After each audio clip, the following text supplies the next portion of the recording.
negara-negara Skandinavia, Swedia, Finland dan segala macam, dulu waktu Perang Dunia II dia kaya windfall profit dari tambang besi. Dia jual tuh, mengapa mereka jadi negara netral kan, karena biar bisa jualan biji besi ke Jerman, bisa jual biji besi ke Inggris, dapat cuan dari dua-duanya.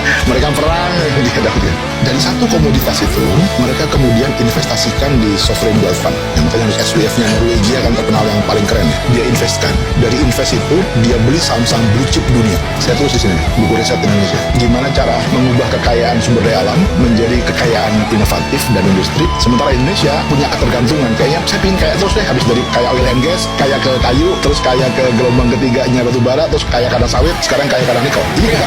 Iya, tapi nggak kaya ternyata. Yang kaya 1% sih, Bung. 1% orang yang kaya. Aku lanjut deh. Nah, begitu mereka membeli saham-saham blue chip dunia, ya mereka bisa sustain ekonominya, Norway dan segala macam. Bahkan mereka bisa bantu negara-negara miskin kayak kita ini dengan bantuan-bantuan untuk pelestarian lingkungan dan segala macam. Indonesia sudah dari 5 komoditas high value commodity world class dunia tadi itu, bahkan nggak bisa keluar dari persoalan kemiskinan kita. Sebagian besar dukungan politik masih di drive dari bansos atau serangan fajar, bukan gagasan, bukan program. Itu indikator bahwa ada simbiosis mutualisme antara getting voters dengan maintaining kemiskinan. Karena bayangin, satu negara dengan satu komoditas tadi aja udah bisa bikin SWF atau dan antaranya lah. Dan antaranya Norway itu udah keren.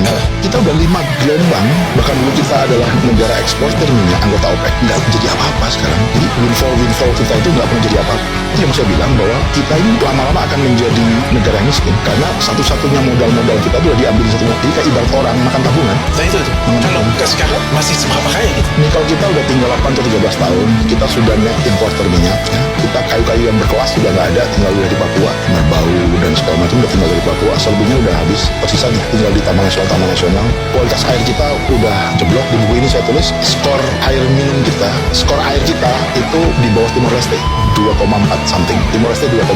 Itu ada indeks dari Yale University untuk melihat kualitas air kita. Jadi no wonder air keran kita nggak bisa diminum dan kita tergantung dengan air-air kemasan seperti ini. Karena bahkan dengan negara yang pernah kita jajah aja kita kalah kualitas air. Jadi kita declining, kita menuju miskin, menuju rusak, menuju suffering. Jadi kualitas udara kita makin buruk, kualitas air kita makin buruk, semua keragaman hayati kita habis. Jadi kita beneran orang yang benar-benar masih bertahan hidup karena mengais-ngais sisa tabungan. Semua orang kaya sekarang ekstraktif semua. Either dia juragan sawit, either dia main minyak, either dia main tambang, batu bara, nikel, emas dan segala macam. Nggak ada orang kaya Indonesia yang based on technology innovation misalnya. Elon Musk-nya nggak ada lah, Bezos-nya nggak ada lah. Jadi 10-nya atau bahkan tadi saya bilang 50-nya, menurut